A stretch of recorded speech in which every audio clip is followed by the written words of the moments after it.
China, already the world's leading emitter of human-caused greenhouse gases, continues to pump increasing amounts of climate-changing methane into the atmosphere despite tough new regulations on gas releases from its coal mines, a study shows. China is the world's largest producer and consumer of coal, which accounts for approximately 72% of the country's electricity generation.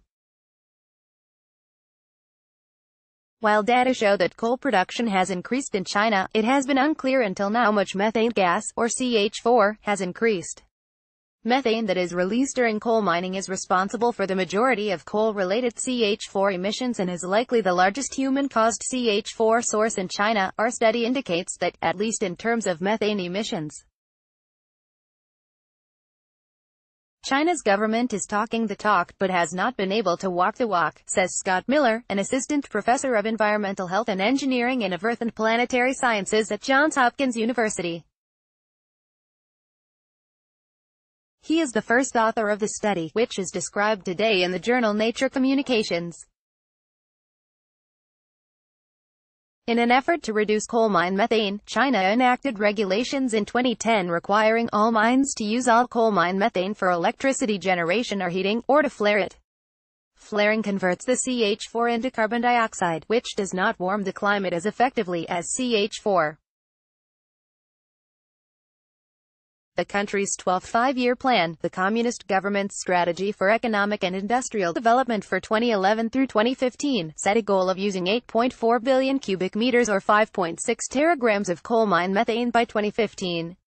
The plan also targeted coal mine methane use of 20 billion cubic meters or 13.2 teragrams by 2020. For context, China's 2015 targets are equivalent to eliminating all methane emissions from a country like Australia or Canada, and the 2020 targets are more than twice that amount. To examine how China's methane emissions trended from 2010 to 2015, Miller's research team used data from the Greenhouse Gases Observing Satellite, a satellite launched by the Japan Aerospace Exploration Agency in 2009 that collects observations of atmospheric methane and carbon dioxide.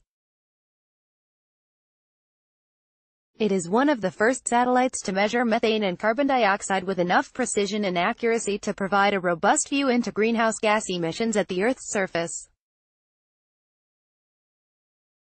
The satellite's nearly decade-long record of observations provides researchers with the opportunity to examine annual trends in greenhouse gas emissions across the globe. While other studies have used satellite data to focus on individual regions like India or on individual years, this is the first time the satellite's observations have been used to focus specifically on trends in China's methane emissions. The research team found that methane emissions in China rose by approximately 1.1 teragrams each year from 2010 to 2015, resulting in about a 50% higher level of annual CH4 emissions by the end of the period. The increase is comparable to total emissions from countries like Russia or Brazil. Additionally, the researchers found that this increase from China accounts for 11 to 24% of the world's total increase. This increase is consistent with trends prior to China's 2010 policy implementation, which suggests that the country's regulations haven't been effective in slashing methane emissions. China has received a lot of press coverage over the past few years for its efforts to enact greenhouse gas regulations and its efforts to become a leader on climate change, Miller says, but the numbers show that China's methane regulations, in particular, have not had any detectable impact on their emissions. Some barriers to implementing these coal mine methane policies include subpar technology that cannot drain the methane in high enough quality to be used, or a lack of pipelines that could transport the methane from mines to power plants or central heating facilities. Looking forward, Miller's research team will examine how China can most effectively implement its methane emission policies and improve air quality.